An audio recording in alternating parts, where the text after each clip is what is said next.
Assalamualaikum warahmatullahi wabarakatuh. Perkenalkan saya Muhammad Anwar, mahasiswa semester 7 di kampus STIE Gici Business School. Dan di sini saya membuat video tugas dari mata kuliah pemecahan masalah kompleks. Di sini saya akan menjelaskan tentang implementasi design thinking dalam problem solving. Konsep dasar design thinking. Design thinking adalah pendekatan pemecahan masalah yang berpusat pada manusia yang menempatkan kebutuhan, pengalaman, dan konteks pengguna sebagai landasan utama dalam proses inovasi.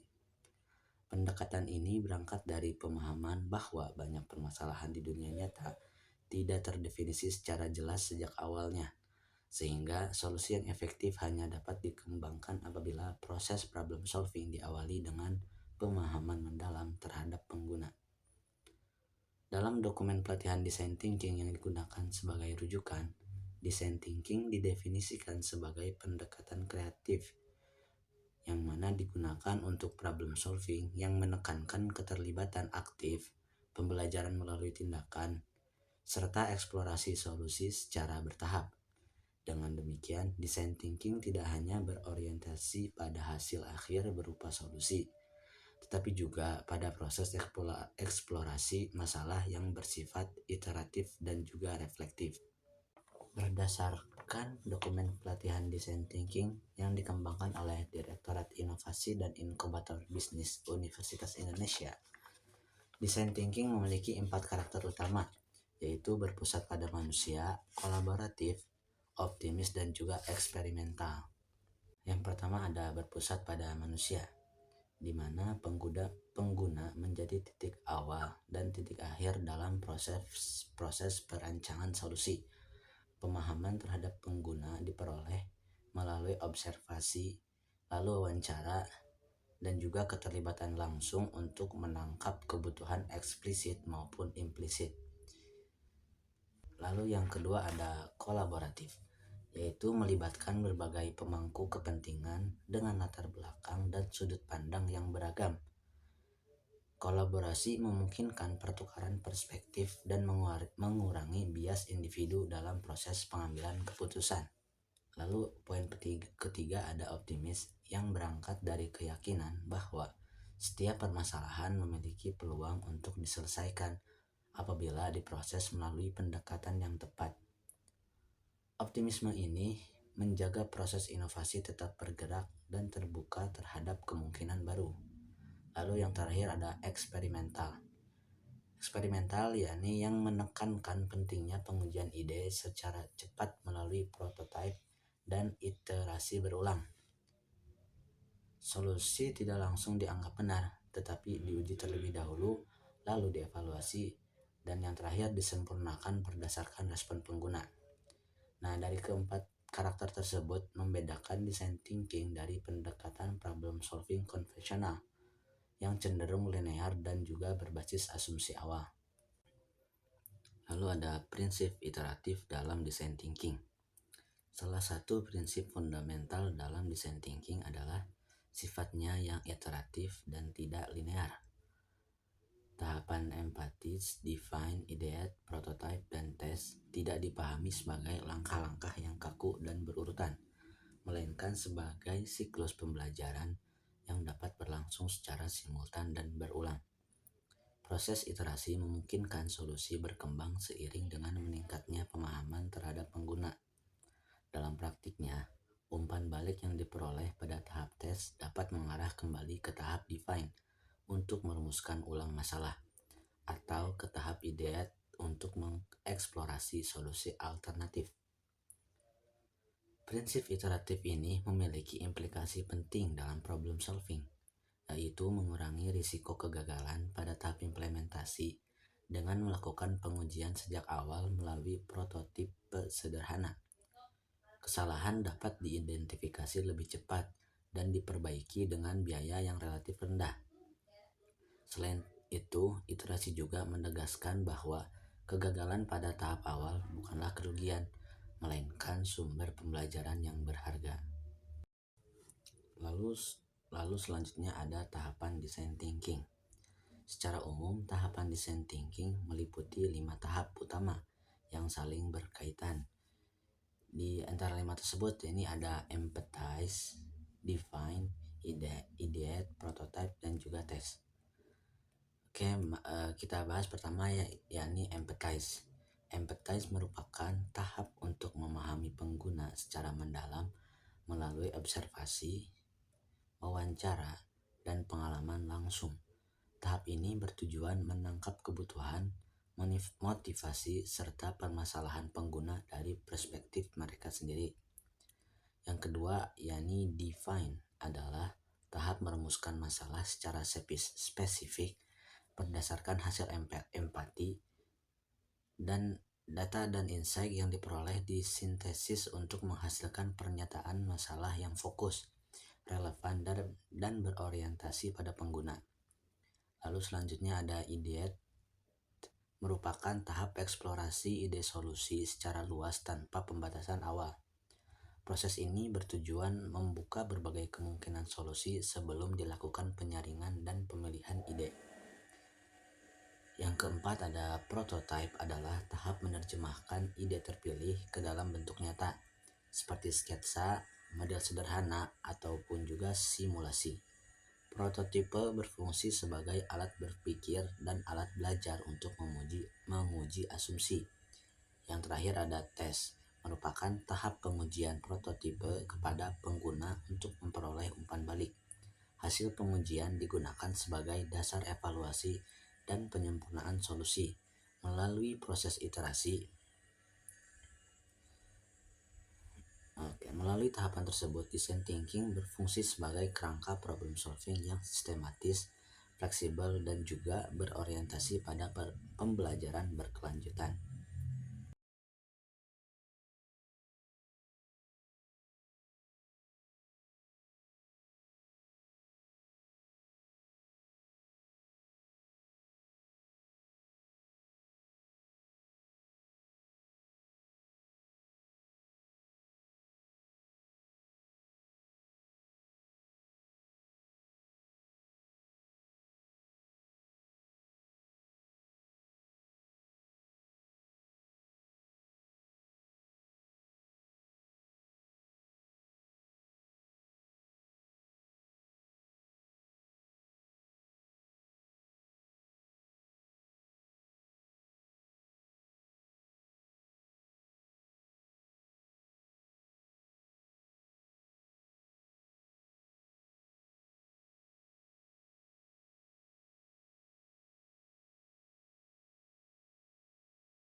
Selanjutnya kita bahas yakni tahapan design thinking dalam problem solving.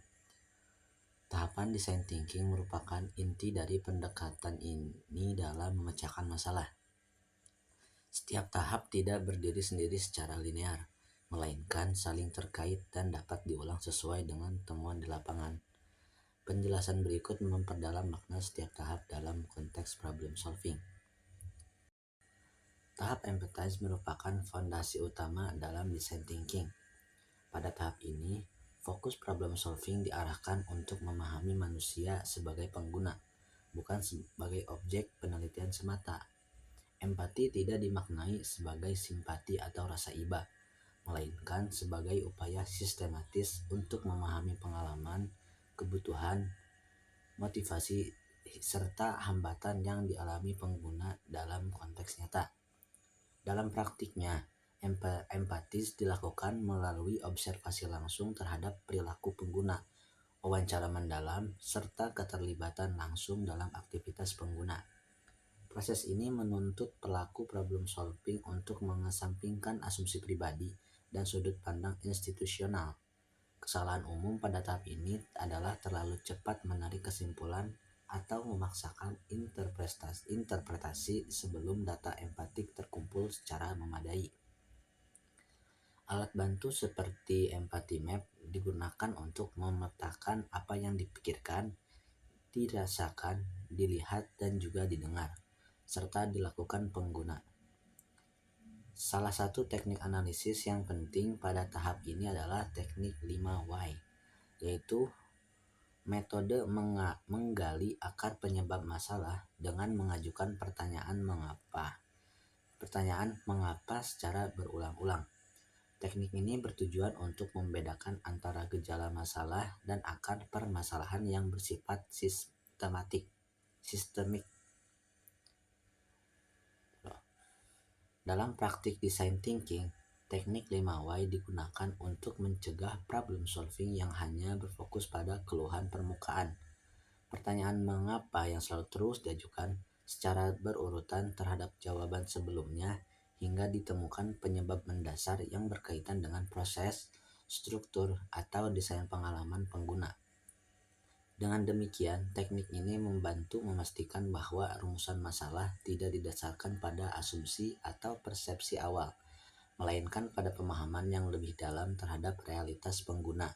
Pada akhirnya, tahap empatis memastikan bahwa problem solving berangkat dari realitas pengguna, bukan dari dugaan.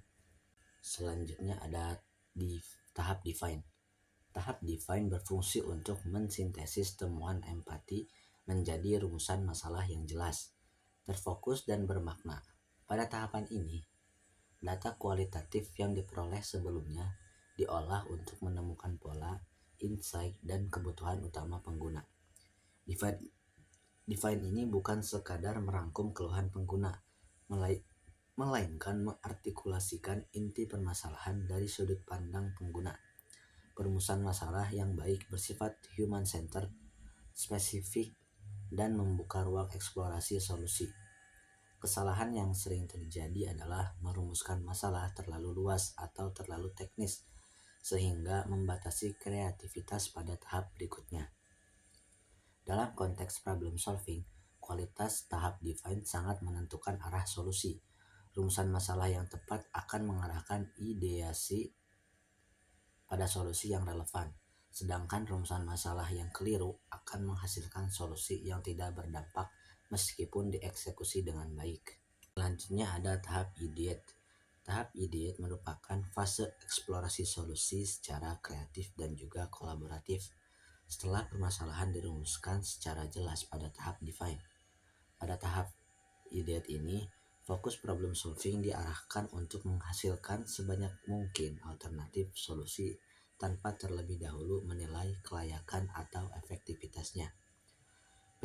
Prinsip utama ideate adalah bahwa kuantitas ide mendahului kualitas, karena solusi inovatif seringkali muncul setelah berbagai kemungkinan dieksplorasi. Tahap ideate berfungsi untuk memecah kebuntuan berpikir dan mencegah kecenderungan pelaku problem solving memilih solusi yang paling aman atau paling familiar. Oleh karena itu, proses ideasi harus dilakukan dalam suasana terbuka, non-judgmental, dan mendorong partisipasi seluruh anggota tim.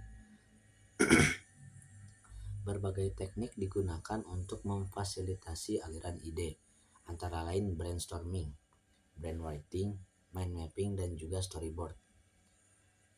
Brainstorming merupakan teknik pengumpulan ide secara terbuka dan spontan dalam kelompok dengan menunda penilaian agar peserta bebas mengemukakan gagasan.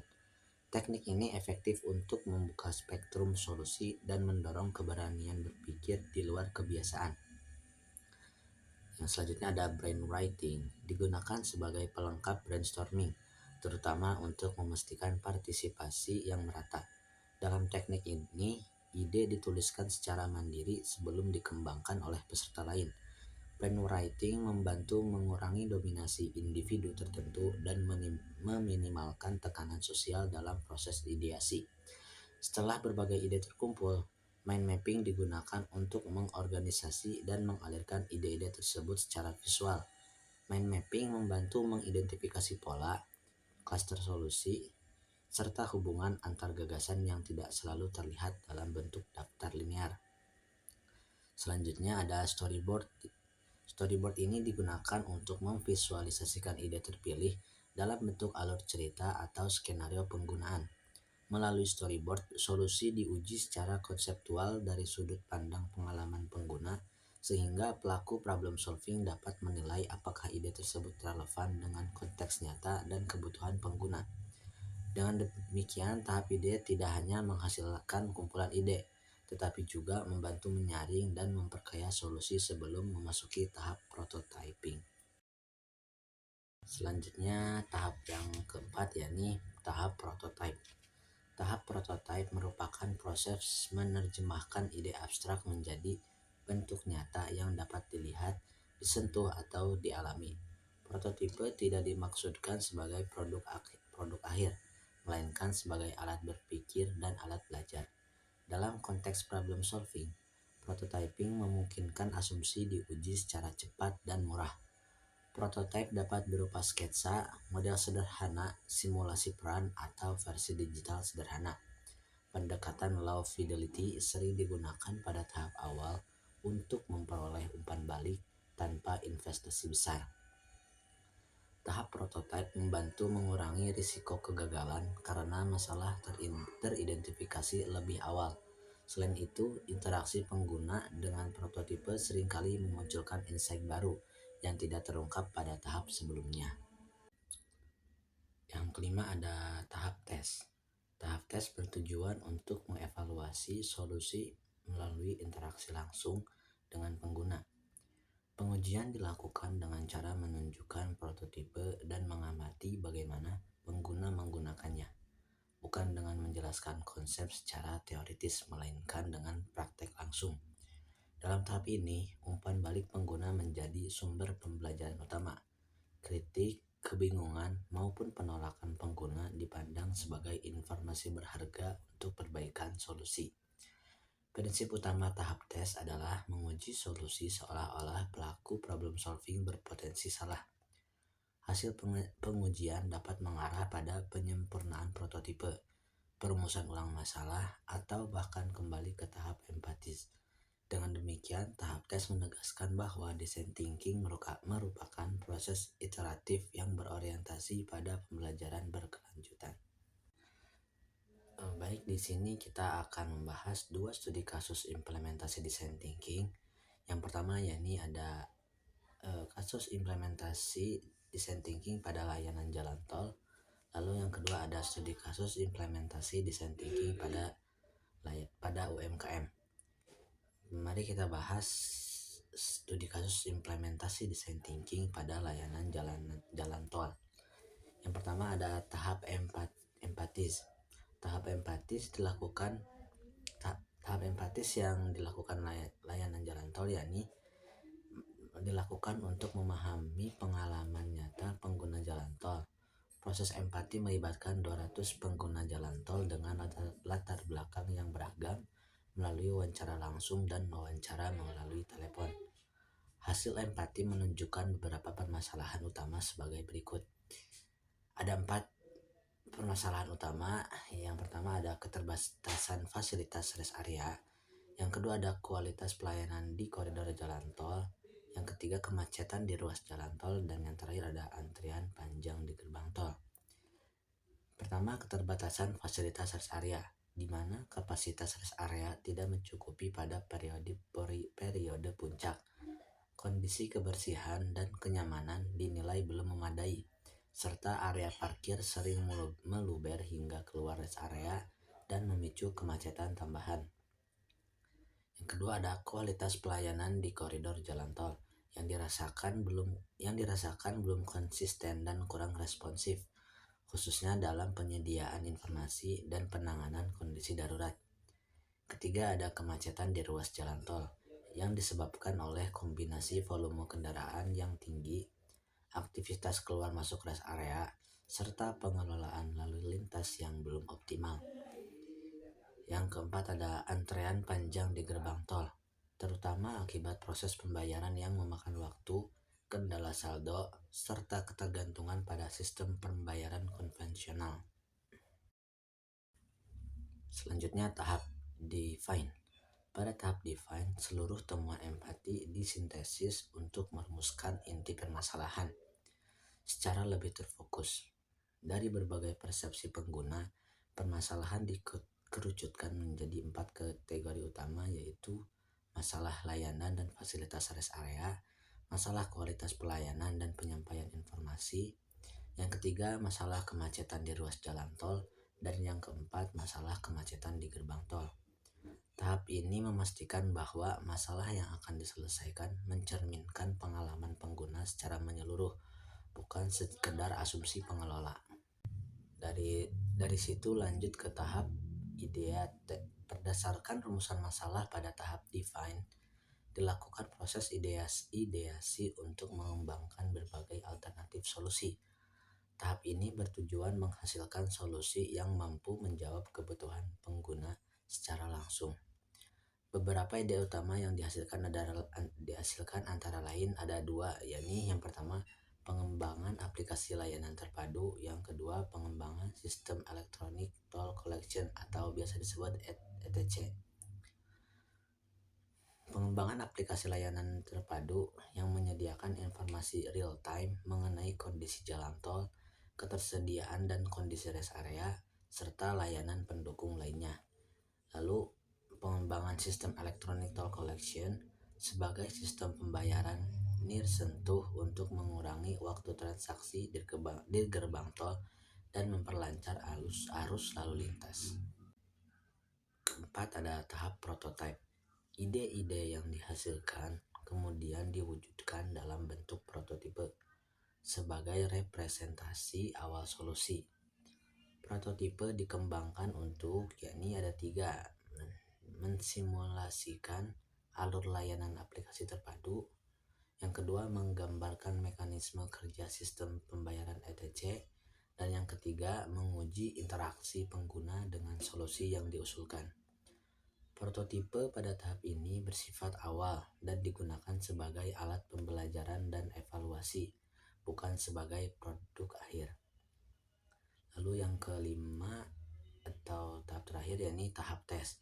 Tahap tes dilakukan dengan melibatkan pengguna jalan tol secara langsung untuk menguji prototipe yang telah dikembangkan. Proses pengujian difokuskan pada yang pertama yakni cara pengguna berinteraksi dengan prototipe. Yang kedua, tingkat kemudahan dan kenyamanan penggunaan solusi. Yang ketiga, masukan dan juga kritik pengguna terhadap solusi yang diusulkan. Nah, setelah itu menghasilkan umpan balik. Umpan balik yang diperoleh digunakan sebagai dasar evaluasi dan penyempurnaan solusi sebelum dikembangkan lebih lanjut. Selanjutnya, studi kasus implementasi design thinking pada UMKM. Yang pertama, tahap empatis. Tahap empatis dilakukan untuk proses memahami pengalaman pelanggan dan realitas operasional UMKM secara langsung. Proses empati melibatkan pemilik usaha sebagai pemangku kepentingan internal dan pelanggan sebagai pengguna utama. Kegiatan empati dilakukan melalui observasi langsung di lokasi usaha, wawancara singkat dengan pelanggan, serta pengamatan terhadap proses pelayanan harian. Hasil empati menunjukkan beberapa permasalahan utama, yakni yang pertama, waktu tunggu pelanggan relatif lama, terutama pada jam sibuk. Kedua, informasi menu kurang jelas dan sulit dibaca sehingga menyulitkan pelanggan dalam mengambil keputusan. Yang ketiga, interaksi pelayanan cenderung bersifat transaksional dan minim komunikasi. Yang keempat, pemilik UMKM berasumsi bahwa penurunan penjualan disebabkan oleh faktor harga dan persaingan. Yang kedua, ada tahap define. Pada tahap define, Temuan empati disintesis untuk merumuskan inti permasalahan dari sudut pandang pelanggan. Hasil sintesis menunjukkan bahwa masalah utama tidak terletak pada kualitas produk ataupun harga, melainkan pada pengalaman pelanggan atau biasa disebut customer experience. Dari hasil temuan di lapangan, dari sudut pandang pelanggan, yakni contohnya adalah saya adalah pelanggan UMKM kuliner yang ingin memperoleh makanan secara cepat dan memahami pilihan menu dengan mudah. Namun saya mengalami waktu tunggu yang lama dan kebingungan dalam memilih menu, sehingga pengalaman membeli menjadi kurang nyaman. Di situ tahap define memastikan bahwa solusi yang dikembangkan selanjutnya berfokus pada kebutuhan nyata pelanggan, bukan pada asumsi pemilik usaha. Selanjutnya, setelah tahap define ada tahap ideate. Pada tahap ideate, berdasarkan rumusan masalah pada tahap define, dilakukan proses ideasi untuk mengembangkan berbagai alternatif solusi yang relevan dengan konteks UMKM. Beberapa ide utama yang dihasilkan antara lain penyederhanaan struktur menu dan penggunaan visual menu yang lebih komunikatif, penerapan sistem pemesanan awal atau pre-order melalui aplikasi pesan singkat, lalu pengaturan ulang alur pelayanan untuk mengurangi antrian. Keempat, ada peningkatan kualitas interaksi personal antara penjual dan pelanggan.